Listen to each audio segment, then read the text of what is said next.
Welcome to Star Wars Timeline. In today's video, we're discussing the 7th episode in the Bad Batch show. If you haven't seen my previous reviews, please look in the video description below. You'll see all the links to the episodes that I've discussed to this point. Now, this is your spoiler alert. If you haven't seen this episode, I will be fully discussing the story and the characters, so please turn away now. Now, let's get into it. The 7th episode is called Battle Scars, and it couldn't be more appropriate. It left me completely heartbroken, and I'll tell you wise guy in a minute. This episode represents a first climatic conclusion to the first story arc in the show. You generally have one larger arc where the show is generally going with its story, and then you have smaller micro arcs that might deal with a certain character or the point that the show is trying to make. And this episode works very well for two specific reasons. And reason number one is the nuance in visual storytelling. And this is the comparison that I wanted to make to movies like Rogue One. Rogue One was an interesting, very linear story. It's basically you take every scene at face value. Whatever you see is exactly what this scene is trying to tell you. And the movie is trying to take you from point A to point B. So from that end, I felt the movie was, as enjoyable as it was, pretty lacking. It was very straightforward. When we look at the Bad Batch and this episode here, the visual storytelling is very nuanced. It's very layered, and there's a lot more going on than what is being said out loud by the characters or what the episode's story is. You look at the imagery and it makes you interpret it in a certain particular manner, and I'll get into the details a little bit later. And the second thing is the ambiance and atmosphere. The absolutely harrowing music score and sounds that are happening on the planet that they land the planet called Braca. It leaves you so emotional that I felt those two combined, the visual and the audio, directed with such expert hand, that the episode delivered something truly special here. So the first theme that I want to jump into that this visual kind of like storytelling covers really, really well, it's the loss of innocence. You know, up until this point, we see the Bad Batch group as the good guys. You know, they're the ones who rescue Omega, and they represent the guardians and protectors. And we also understand that while yes, they're soldiers and they've seen war, in a way they were innocent, because at least in the eyes of the Omega, because they're the good guys. They're the ones who guard and protect. And they're really, I think we've discussed this before in my previous episodes, where we talk about how the clones are really children trapped in men's bodies. They have no outside life experience outside of Camino and being raised as soldiers. You know, they had no human interaction to speak of other than on the battlefield. And in this episode, when finally, you know, it's been foreshadowed that the Wrecker's chip is about to activate, he constantly bangs his head. And I'm so happy that the show doesn't take too long and stretch that little twist. The show knows exactly when to punch the button and say, well, that's it, let's go into it. You know, overall, I would say that the show and this episode in particular, it doesn't have any extra fat. And there aren't any fillers as well. It leads you exactly where it needs to go. And for the 7th episode, Dave Filoni and the team decided that, yes, this is the appropriate time to address the chips, you know, take care of that business and move on with the story and see where the characters may lead us next. Next, let me just gather my thoughts real quick. Yes, I said loss of innocence. And, you know, that we now understand that these clones are danger to others. And this is all because of, you know, Palpatine's scheming and preparing this army and, you know, installing the microchips. It was really, really painful to see how another person that we rely on, that he's the guardian, the protector, WREX, he starts interacting with the Bad Batch. And when he discovers, like, wait, you haven't removed your chips? And he goes after his gun. And this is the moment that we realize, oh my God, you know, this is what I mean by innocence has been lost. Another point I wanted to make is absolutely stunning representation of the Braca planet. You know, this is straight up a Ralph McQuarrie paintings that he did for the original trilogy, extracted and put it on screen for this animated show. And it's such a harrowing and foreboding place. I felt that it represented this graveyard of the Republic. That not only this, yes, the ships are on the planet and they're being discarded, but this is also what happened to the clones and to the democracy of the Republic. It has been trashed, destroyed, and discarded and left out there to dry out and die. And I felt it was so symbolic and so beautifully done. Again, it's unbelievably deep and mature stuff. And I can't believe that I'm looking at this stuff and thinking to myself, wait, is this a children's show? Wow. Because they have absolutely captured me.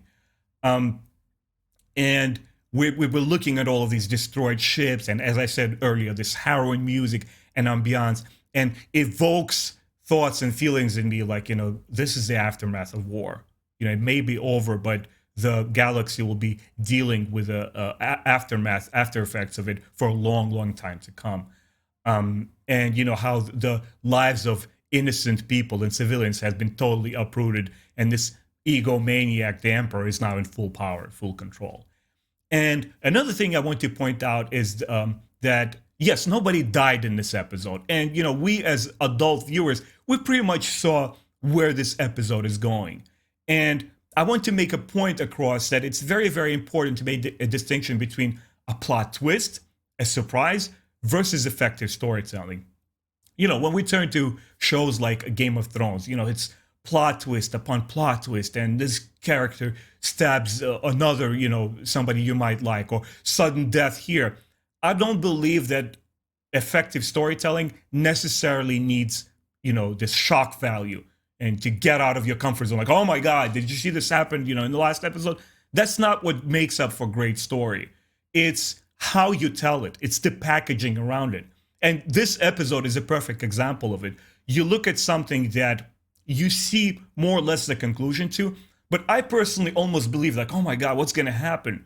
When Rex is choking out one of the another team Bad Batch members, or when he grabs Hunter and he starts banging him against the wall, I'm thinking to myself, wait, is somebody going to die in this episode? Even when Rex is finally disabled, and of course Rex is the one to do it, and he emerges from that chamber, and the chip has been removed, and we're still wondering, hey, is Wrecker gonna wake up from this? Is his mind forever altered? And when Omega sits down next to him and says, no, I'm gonna stay here. Heart-wrenching stuff. This is what I live for. This is Star Wars at its best, when after all the fireworks are over and all the guns are blazing, you're left with this just emotionally drained, like, oh my God, what's gonna happen next? Beautiful, beautiful stuff. I'm getting too excited here, guys. Now, another thing that I wanted to bring from this visual storytelling and harrowing and foreboding atmosphere into Wrecker. It is very, very interesting that we see Wrecker as a child. He, in the beginning, when they're leaving Camino in the first episode, he's looking for his toy. When he meets Omega, he's almost like the rest of the Bad Batch, almost like father figures to her. He's almost a friend. He's on the same terms as she is. And that's the element of a child trapped in a man's body. It's something that classic science fiction novels like The Ender's Game have done, where young kids are being genetically engineered and created to lead war, to be tacticians in battle and lead the troops, which is a completely terrible thing to do. And another thing is of that visual storytelling is there's a lot more emphasis in this episode on his left side, where he's like a burned part of his face and his scarred ear. And it almost communicated to me, at least that's what I'm extrapolating from it, is that he can't hear himself fully. He's being indoctrinated. This chip is inside him, and where they thought that they could not be affected by it because they're special clones. Well, no, it's happening here now. And it's in crazy parallel to fascism. And this is what I want to move into. One of the themes in this episode is when George Lucas created Star Wars, he was commenting on world events like obviously Vietnam War, but also Nazi Germany, and of course the Imperial uniforms speak to that. And we see a lot of it in this episode, where rational and cultured human beings, civilization, are being manipulated and sweet-talked by an egomaniac like the Emperor, and he indoctrinates the whole nation. And now we see the in this show, the Order 66, and how it affects some soldier like Wrecker, and it tells you, well, you think you're a good guy, you think you have your own will and a mind of your own, and not follow rules when you don't want to, because that's exactly what the Bad Batch does in the beginning of the show. They said, we didn't subscribe to this. We're not there to kill the Jedi. They were protectors and guardians of peace. Well, now this chip does exactly that. I felt like this is a point to make of indoctrination and how rational human beings can act very rationally. And once again, heart-wrenching stuff when he like just flips the switch and instantly he's like Omega. He becomes this Terminator figure, like Arnold Schwarzenegger, like, I'm gonna just wreck these people. And he's a force of nature. He's unstoppable. You know, when he's on top of his game, like, don't mess with Wrecker. So that was very, very interesting. And all in all, I would say that if there's one episode to convince the naysayers that this show is something truly special, it's not good, it's not great, it's freaking amazing, I feel that this episode is there to illustrate it, because it works on so many layers. You know, the action was quick, but so snappy when Wrecker just bounces off the gun here or the knife there, or when he jumps out of the hallway and he does like a controlled spray shot before he turns the other direction. You know, the tactics of it, everything has matured along with the story so well that you could see a clear progression of and growth of Dave Filoni and then the entire team at Lucasfilm, from the Clone Wars to the Rebels show to the final season of the Clone Wars, which came out only last year, to this. They're just elevating and stepping up the game show after show after show, and I just can't wait to see where it goes next. Obviously, Rex. You know, he's the character that we saw in one of the trailers. Everybody's wondering when he's going to show up. He's there in the beginning of the episode with his cape on. Very, very cool introduction. I felt quiet, but he's there. He says, like, look, okay, let's take care of business now and extract these chips from you. And I really enjoyed that he was the one to stop Wrecker. You know, when he interacts with the Bad Batch, you get an understanding. They didn't just brush shoulders somewhere in the battlefield, like, hey, oh, by the way, this Captain, they know him. And he's the one who's like, okay, you know, Wrecker's chip has been activated. He's going crazy. I'm the one who's going to stop him because I have the skills and experience. And I served alongside the greats like, you know, Anakin Skywalker and Ahsoka. And I felt that brought it all home to me. Like, made a great connection with the previous storyline really well. And when Rex at the end of the episode says, well, like, look me up. And Hunter tells him, look, if you ever need help, yes, we'll be there for you. And that basically leads us, I believe, to the next sub-arc of this show, where they will begin to find purpose. You know, they're not just these mercenaries out for hire, you know, hiding in the shadow, being afraid what's going to jump at them behind every corner, and the Empire is after them, and the bounty hunters. No, this time around, they will take active role in what they want to be in this new galaxy.